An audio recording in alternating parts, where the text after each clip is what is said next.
chakaitika ka ndichida naSerbia kutaura chokwadi pekutanga ndichimuda aive painkiller. Okay. Kwamuri kwandiri. Okay. Semunhu anga changobuda pai marriage nemwe mukadzi. Okay. Zvokufambidzana nevamwe varume ndandisati ende ndanga ndisingatombozvifunge kana kumbozvitarisira muupenyu hwangu ndozvichaitika muupenyu hwangu izvozvo. Okay. Ndakatozvipfira pasi kuchera kakomba kuti zvinonzi murume handichambodi kana uchiona, asi munhu wandaingofunga ndiye murume wemwana wangu. Uya enga asina kukutaurirai kuti ndine nhumbu Serbia? Ana. Kana kuti ndine here ndisina kumupa mukana wekutaura ndizive. Okay. Anobvunza mibvunzo yandisingagoni kupindura mama. Baba varipi? Chinza rangu ndere. Mayo wangu unorwadza ndichitsvaga mashoko. Mwana anoda kuziva dzinza rake. Mwana anoda kuziva baba vake. Ndomuona kupi Mwari ndibatsirewo. Misodzi yangu ichapukutwa nani? Ndaishungudza Yuraya ndaingakafa kare. Asi ndinotenda Mwari, rimwe zuva richasvika, chiedza chichapenya, nzira ichawanikwa, mwana achaziva kwanobva, uye maronda emoyo achapora.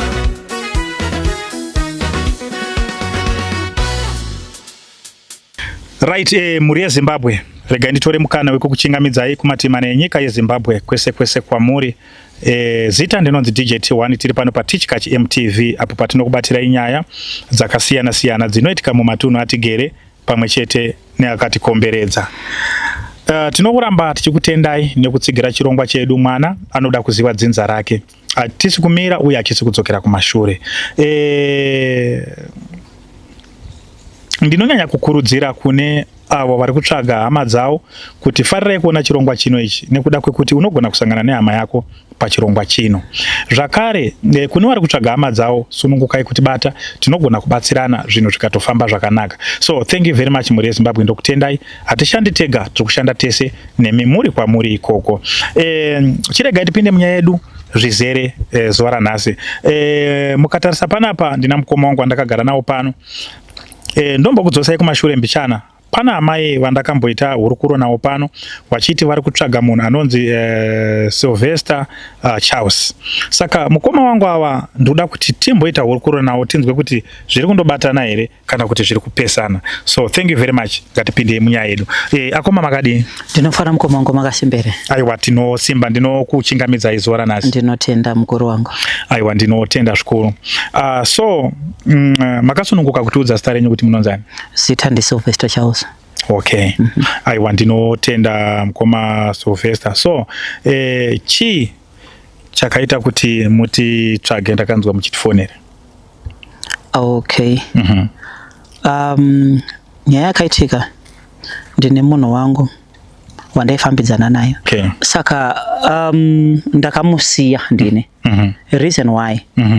Serbia ndina kumudza kuti ndaive ndine family before ndaingomunyepera kuti ndichiri mukomana. Saka yakasvika time yekuti nemukadzi wangu takareconcile. Okay. Yet Serbia anga asina kana problem. Okay. She was a very wonderful man, tagara tichifara and we were a happy family. Okay. Tiri to Saka kuti ndimuudze reason ndakudzokera kwako. Ndakanzwa kubatikana moyo. Wandamusiya. Saka then chakaita kuti ndoye kwamuri inini. Inye cousin sister yangu. Akatonditi kwa iwe Sly wakutopisa zvekutodaro here, meaning Sly Sylvester. Okay. Ndikati, what do you mean? Mukutotendera pa TikTok zvekutodaro makuru wani. Ndimika muri kusiya vakadzi. Ndikati unopenge here. Then she was like, where are you? Mandatomudza kuti I'm home. So okay, let's go out. Then patikaenda out with 2-3 drinks. Ndopandakazomuti iwe ngachitaura kuti chinyaya yako. Mbandichiratidza video yaSerbia. Yakandibata ndakarwadziwa. ndakambodeta chigumbo naSibi kuti saka how come wongosina kunduudza nguva yese kuti you were pregnant. Zvekuti dai ndakazivawo maybe it's a maybe. Okay. But ndaikoshesa kumari yangu. Dai ndakanyatsomuudza kuti wangu unoziva kuti chii. Ndokutaura namai vemwana wangu ndokwandoda kudzokera, but she did not tell me.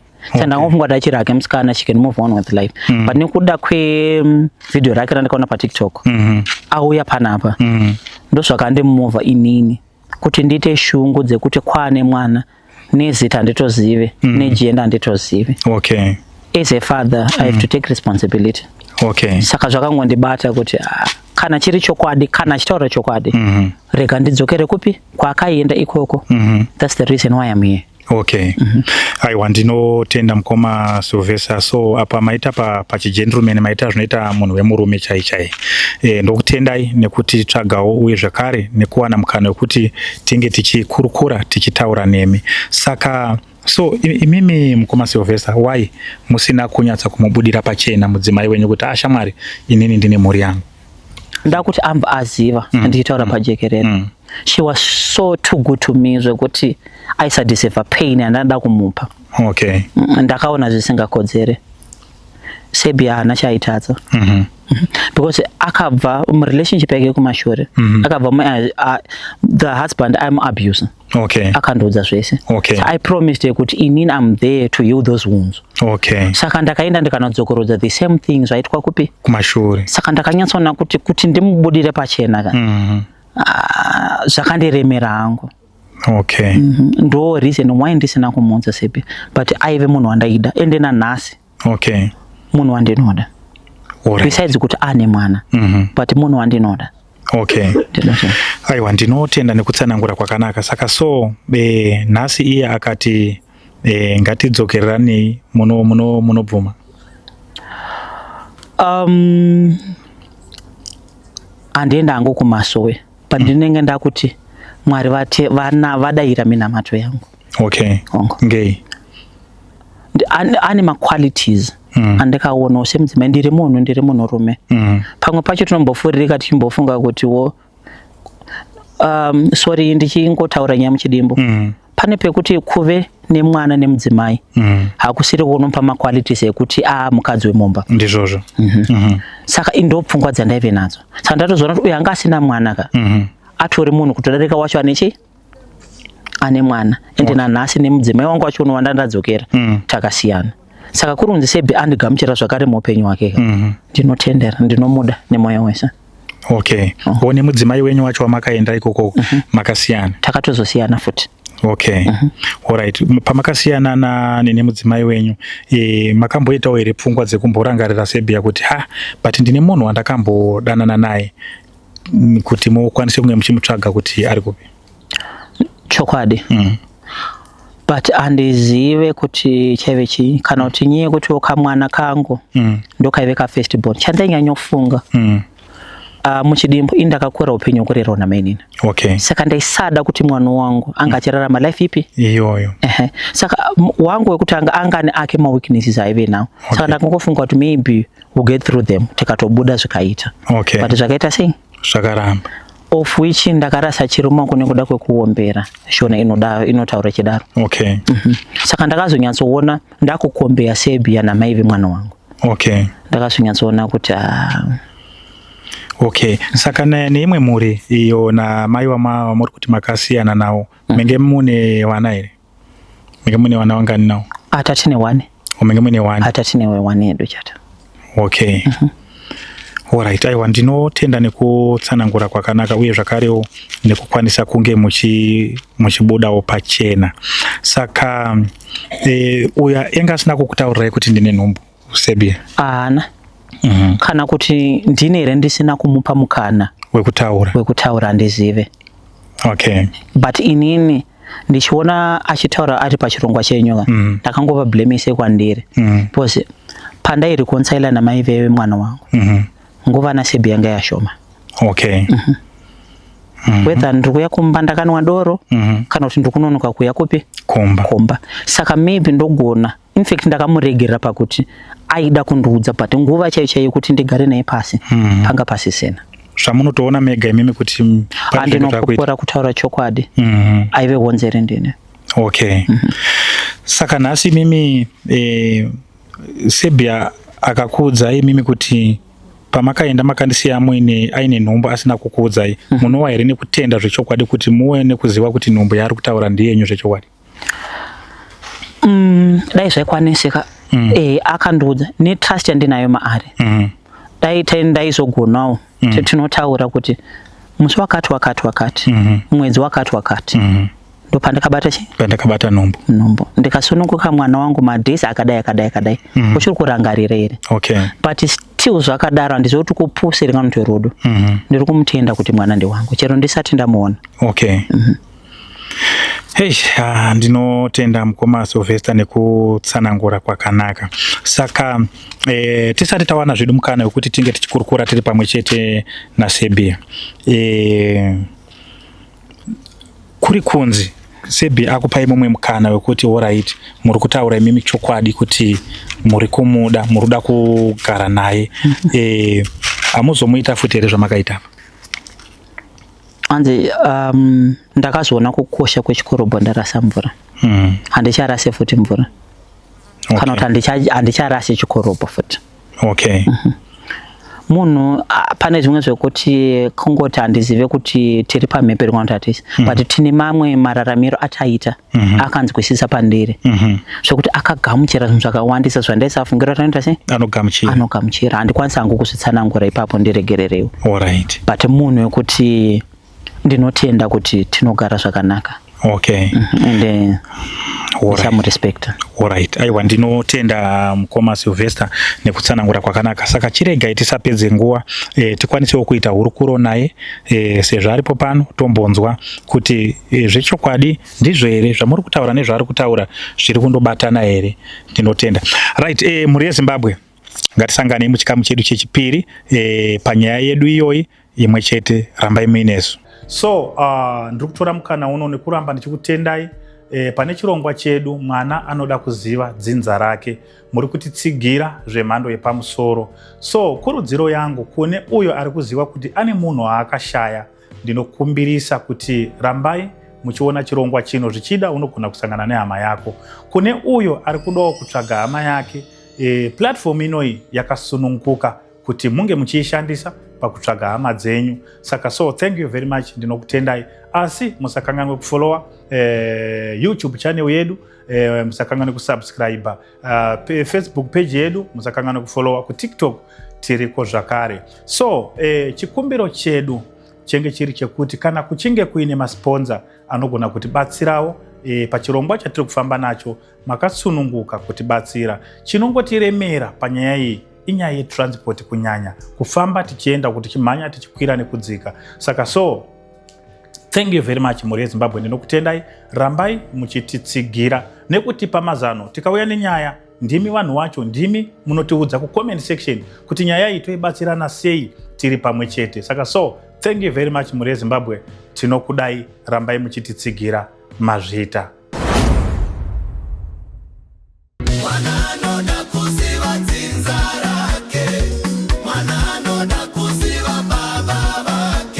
Right, tinotenda muri yeZimbabwe. Tadzoka zvakare muchikamu chedu chechipiri panyaya yedu mwana anoda kuziva dzinza rake. So thank you very much nekuramba muinesu. So regai tipinde munyaya yedu zvezere. Watete muri sei? Tiri makadiyo. Tinosimba. So tasangana zvakare nasi. Totenda. Right, ndisati ndamboitawo hurukuro namukoma Sylvester ndataura nawo. Saka zvandoda kunyanya kuziva kwamuri ndezvekuti ndiwo here munhu amaitsvaga? Chokwadi ndiye. Okay, aiwa, ndinotenda. Mukoma Sylvester ndiye munhu tinge tichitaura nezvake here? Ndiye chaiye. Okay, so mashoko amuina kwaari ndekuti chinasi? Mashoko andinawo nhasi ndanga ndichidawo kubvunza yeSylvester ari apa kuti nai Sylvester, ndiri kurwadziwa mwoyo wangu, ndiri kurwadziwa zvakanyanyisa kuti chii chakaita kuti iwewo undisiye mumba ndichitambudzika, uchibuda uchienda usina kundiudza ingati aiwirirana wanomba medu. wakatadza kungondiudzawo here kuti pane zviri kundinetsa kana kuti pane zviri kuitika mumwe wangu. Ndaisatadza here kukuteerera. Ndo chandoda kungobvunzawo kuti chii chakaita kuti andisiyewo ini ndichitambudzika inini. Okay, unokwanisa here kupindura mukoma Sylvester? Kana Mwari vatendera kuti ndinge ndichaona futi mumwe mukana after makore mashomanani atamboisana ka. Ndoda kumba ndamudza maybe handizozive mangwana pamwe ndo mukana wega wandinawo. Pada kuti aenda achiziva ende ichokwadi Sepe chandokukudza. Chekutanga sora ako mwa wangu. Chakaitika kuti ndinge ndichibuda ndaive ndine mukadzi nemwana ndasina kukudza. Tikati ukutoreso dongoni mukadzi tatakasiyana. Akuto ndega takasiyana. Mira aiwa mira Sepe munhu wandakaita naye mwana tikatombogara but arambana vandazodanana newe but andinakwanisa kwete kuti ndegara naye Sepe ndiwo iwe mukadzi wangu zvaunoziva iwewe. Kuzviziva ndoziziva asi chandoda kuziva nechekuti chii chakazoita kuti ubude mumba uchindisiya. Ndakakoshesa mwana wangu Sepe. Kototi ne vana awane takaita mwana 1 nemukadzi da kuti undinzwesesa. Saka nekuda kwerudo roteve naro ineweka andidi kukunyepera ndiregero mwangu zvakandiomera bose ndakambozama kuda kutsvagira mhosva yekuti tinge tingoenda kunge tinosiyana but hauna chawainditadzira. Kana wakamboona kana uchiri kuremema mazuva andazobuda nchienda pane pekuti ndandakuya kumba ndakadhaka almost every day. Ndaida kukutsvagira nyaya zvezvekungoti ndikusunungure uende ndaitoitira iwewe ndichida kukusunungura because ini zvanga zvakandiomera kuti nongokuti Sepe ndakuenda ka zvaisabuda. Ndandarespecta mai vemwana wangu ngondakudzokera kuna mai vemwana wangu. Sorry zvako mwangu mfunga apa. But ipapo wakakanganisa mwangu. Wakakanganisa zvisingaiti because iwewe wakasondisiya pawakandisiya ipapo ndakazosara ndichiona kuti ndane pamuviri pako patori nemwana izvezvi aripo musikana. Iwe waenda ndikasara ndichitambudzika nemwana shuwa ndikaenda kuhama dzako dzawakandiratidzewo kuti ndo hama dzako kwasekuru wangu usingakuzivere ndo kwandakaenda ndikanobvunza sekuru mungakwanisira here kunditsvagirawo Sylvester handisi kumuwana handisi kutomboziva kuti akaendepi akangobuda mumba handisi kutomboziva kuti aripi. Handisi kukublema but Sepe utoita mwana akura sei? Mwana ane 2 years izvezvi. Nombo yese hauna kundiudza. Ndaikuudza pai ifoni yako yenge ndaikubatira pai ndaikutsvaga pai kutozokana apa ndakatouya ndichitokumbira kutoti ndikwanise kukuwanawo ndikwanise kutsvaga kuti ndibatsirwe panapa kuti nditozokuona nhasi kudai nditotenda Mwari ende Mwari ari kuzvishuwa munamato yevakadzi inonzwika nditozvitenda kuti Mwari uyu ariko. But it's okay because akatanga nazvo ndini hatisi kuda kuti tipedze nguva dzevanhu.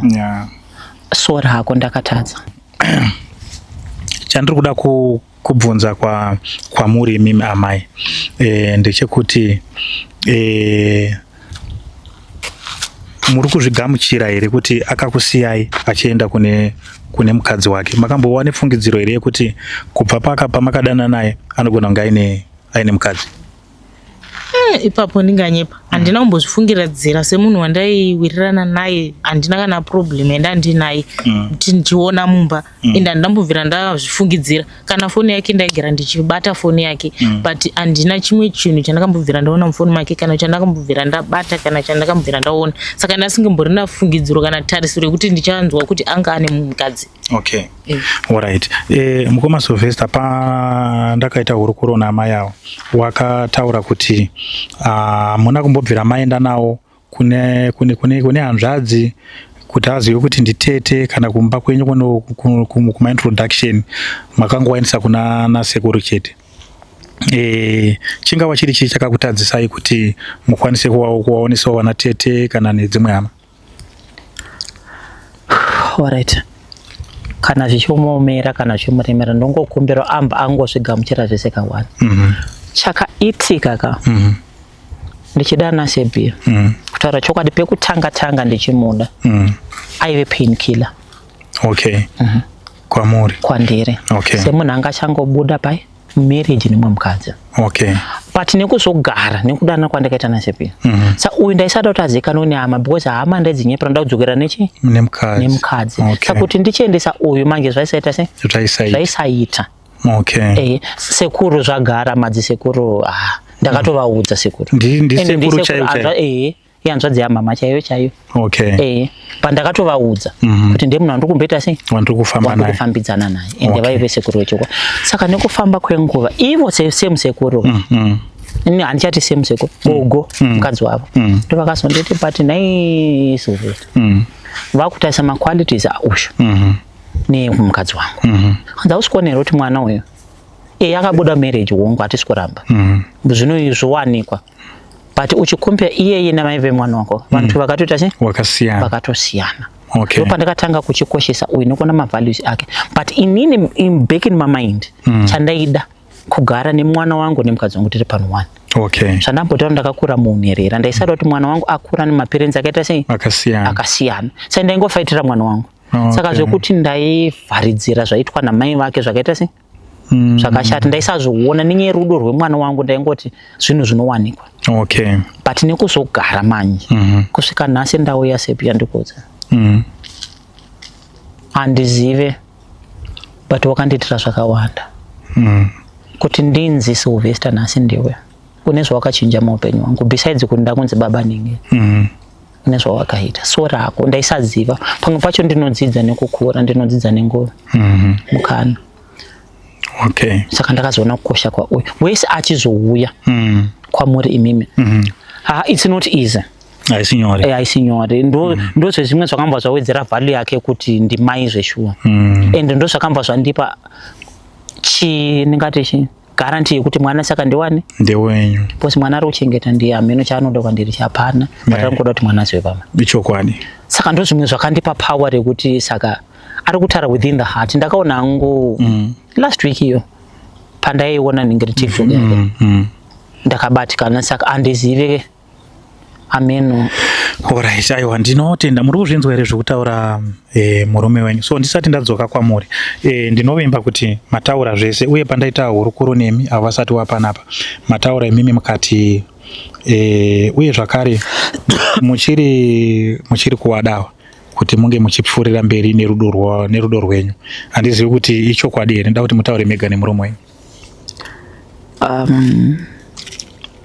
ndichitaura chokwadi sibia ndinomuda okay munhu wandakadzidzira kuda kudzidzira kuda nogara uchida munhu zvinhu zvakatosiyana alright ndakazonzwisisa kuti munhu wekuti paside peupenyu wangu anofanira kugara aripo okay maweaknesses ake ndinomaziva angu ese anoita sei munhu anomaziva takagamuchirana okay tikachitora tikachiita chinhu one alright saka ndakazonyatsozviona kuti ininiwo life yangu inge ichiendeka handisi kumupembedza handisi kumba mbiri nekuti nhasi aripo but ndine mamwe mabasa andaitomboitaka ekuti akatanga kudzikira nokuti hasisipo okay even kudhara say example ndiri munhanho wadoro ndaiziva kuti ndikaenda kubhawa $5 ndofanira kudya $2 kumba kuna sepia but inezve ndiri ndega ndinongodya yese saka ndakaona value yake muupenyu hwangu okay aiwa ndinotenda muri kuzvinzwa here mama zviri kutaurwa nemurume wenyu amene kuti munozvitambira sei hanzi ndichiri kukudai zvari kutaura ndiri kuzvinzwa chaizvo but handisisina shuwa manje semunhu akambobuda akandisiya ndichitambudzika apa handisisina shuwa kuti ndizvo achaita munhu ari right here kana kuti achangobuda futi okay sezvo akaita saka ndozvinhu zvandava kungotya ipapo asi ndinotenda nekuuya kwaaita zuva ranhasi kuti auya achinzwawo chichemo changu kuti ine ndiri kutsvagawo munhu akadai saka ndinongotenda neizvozvo kuti maybewo pamwe achinjawo okay asi mimi muchiri kumuda here ndopakachida kumbonza kuti iwo uchiri nechangu here chawo chiri kudopa kuti magone papa wongoku kuda ndinokuda mwoyo wangu ndinotokuda chaizvo kutouya pano kutokutsvaga kuratidza kuti ndoita sei ndinoda munhu wangu kutouya pano apa ndichitokutsvaga kudai so kuratidza kuti ndokuda kuti iwe nemwana wangu tive tiri panzvimbo imwe chete okay tisaramba tichiita kuti mwana wedu aramba achingotambura isusu takangokura kuti tingotambudzika toti mwana futi ongokurira futi mumatambudziko ngawa upenyu hwakaita sei okay saka imimi menge musati mawana umwe wekufambidzana naye ndanga ndisati zvokufambidzana nevamwe varume ndandisati ende ndanga ndisingatombozvifunge kana kumbozvitarisira muupenyu hwangu ndo zvichaitika muupenyu hwangu izvozvo. Ndakatozvipfira pasi kuchera kakomba kuti zvinonzi murume handichambodi kana uchiona, asi munhu wandaingofunga ndiye murume wemwana wangu. Ko imimi menge musina umwe menge muri kufambidzana naye zvokuti mukazodzokererana zvinogona kuzokonzeresa futi rimwe bongozozo kumberi? Kutaura chokwadi, ndaimboita ndichibiridzira kuna mai vemwana wangu, but zvinhu zvakaita zvakapera. Sekungotiwo tine mwana tese tavanhu, but hapasisina. Kuti besides iye namai vemwana hapana. Hapana. Zvina mhosva zvimwe zvakadzika munogona kuzoonesana zvenyu muri vangani? Muri tu sezvo masangana, kuda kuzongobvunza hangu kuzoitira mangwana kuti wazodzoki zvakare here wachiita Sylvester yakaenda futi. Pana tawirirana shuwa munhu atobuda pachena uchizvinzwawo imimi achitaura kuti aiwa ndadzoka ndinokuda Sevia nemoyo wese ndokuda ndadzoka, but unongoona mapedza 2-3 weeks munhu uya waenda futi wakusiya futi padambudziko futi andimaona ndo chinhu chinonetsa ichocho.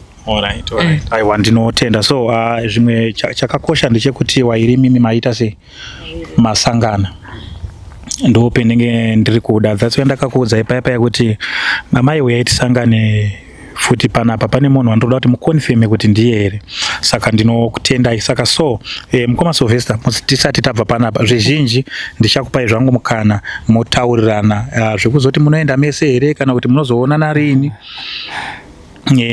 Izvozvo chandafarira kwamuri ndechekuti mazvininipisa mukanditsvaga mukandiona tikagara pasi. Izvozvo zvakakosha, zvinoratidza kuti mwana wenyu mamukoshesa, because chirongwa chedu mwana anoda kuziva dzinza rake. Zvakaoma kuti mwana akura asingazivi kuti baba waripi. Saka izvozvo zvamaita zvinhu zvakakosha. So mashoko enyu ekugumisira musati mabva panapa ndekuti chii? Chandinoda kutaura chekutanga, kana tiri varume kunze uko zvatinoita ngatisatange kuzvifadza isusu wese tine vana, bose kufara kwangu ndiri kubhawa zviri kuafekta mwana wedu kwemashoroko. Separation yababa namai iri kuafekta mwana zvesho. Uyu Sevia anogona kuti Sylvester handichamude bose ndakarwadzisa uyu, but pini yake iri kuafekta mwana. Saka dai tagona kwataitira mwana ikoko ngatiumbane ngatigadzirisanei tova chinhu 1 kusvika zvaita. Chokwadi. Aiwa ndinotenda maita basi. So mashoko enyu ekugumisira mai tisati tabva pana? Mashoko angu ekugumisira ndinongoti kune vari kunze uko kana wangu wakambororwa ukabuda une mwana, dzokera unotsvaga baba vemwana. Mwana uyu azviite kuti mwana uyu ararame ari ega baba vari vega, baba vari uko mwana ari uko. Chakakosha kunzi mai nababa nemwana mese muri panzvimbo panzvimbo imwe chete. Ukaona vakadzi vazhinji vemazuva ano akangosiwa chete nemurume, chaangokwanisa kuita kuona zvelife yake iye chete, kuti haachatarise mwana, akungotarisa iye life yake chete kuti dei ndanoenda kubhawa ndanosvaga mumari kuti mwana wangu ini ndikwanise kurarama chete ndichienda. Unogona kutinisa mwana kwambuya uko iye akutozviita zvelife yake, mwana akutoita sei? Akutotambudzika. Saka chinhu chakakosha ndechekuti kana masiyana dzidzai vanhu kugadzirisana, motaurirana, mowirirana, moitsana panhu pamwe chete, baba nemwana namai mogarisana, upenyu hwenyu hunotoenda mberi. Ende mukanamata Mwari anotokunzwai. Sezvaitika nhasi zvini ndotonamata kuti Mwari ndiye aita kuti tisangane pano. Because munamato yangu yanzwika. Aiwa ndinotenda mai nekutsanangura kwakanaka. Right, muri yeZimbabwe ndo patasvika nhasi, saka ndinokutendai nekuramba muchifambisa chirongwa chedu chaenda kwamvura yacheka makumbo. Ndimi maita kuti zvinhu zvinge zvichisvika ipapa, so thank you very much. So vairava ndakutora mukana wekuwapa kuti wanyatse kuita hurukuro dzavo wachiwirirana kuti ndizvo here, wari kuwirirana kuti chii, wachaenda wese here. Zvichida ndinogona kuzodzoka nechimwe chikamu zvikafamba zvakanaka ndichazokupai update yekuti wakugara wese here, kana zvichibvira ndichaita kuti ndisvike pamba pacho ndoone kuti mukoma Sylvester wana kutiza futi here kana wachinge wawirirana kuti wakudzokerana. Musazondinyadzise mukoma Sylvester. All right, thank you very much muri yeZimbabwe. Ngatisangane mune chimwe chikamu chinotevera. Maita basa. Right, muri yeZimbabwe makadiko kumatima nenyika kwese kwamuri zita ndinonzi DJ T1 atiri pano pa Teachcatch MTV apo patinobata nyaya dzakasiyana dzinoitika mumatunhu atigere pamwe chete neakatikomberedza. So ndiri kutora mukana uno nekuramba ndichikutendai pane chirongwa chedu mwana anoda kuziva dzinza rake, muri kutitsigira zvemhando yepamusoro. So kurudziro yangu kune uyo ari kuziva kuti ane munhu aakashaya, ndinokumbirisa kuti rambai muchiona chirongwa chino, zvichida unogona kusangana nehama yako. Kune uyo ari kudawo kutsvaga hama yake, platform inoi yakasununguka kuti munge muchiishandisa pakutsvaga hama dzenyu. Saka so thank you very much, ndinokutendai. Asi musakanganwe kufollowa YouTube channel yedu, musakanganwe kusubscribe Facebook page yedu, musakanganwe kufollowa ku TikTok tiriko zvakare. So chikumbiro chedu chenge chiri chekuti kana kuchinge kuine masponza anogona kutibatsirawo pachirongwa chatiri kufamba nacho, makasununguka kutibatsira. Chinongotiremera panyaya iyi inyaya yetransport, kunyanya kufamba tichienda kuti chimhanya tichikwira nekudzika. Saka so thank you very much muri yeZimbabwe, ndinokutendai. Rambai muchititsigira nekutipa mazano. Tikauya nenyaya ndimi vanhu wacho, ndimi munotiudza ku comment section kuti nyaya iyi toibatsirana sei tiri pamwe chete. Saka so thank you very much muri yeZimbabwe, tinokudai. Rambai muchititsigira mazvita.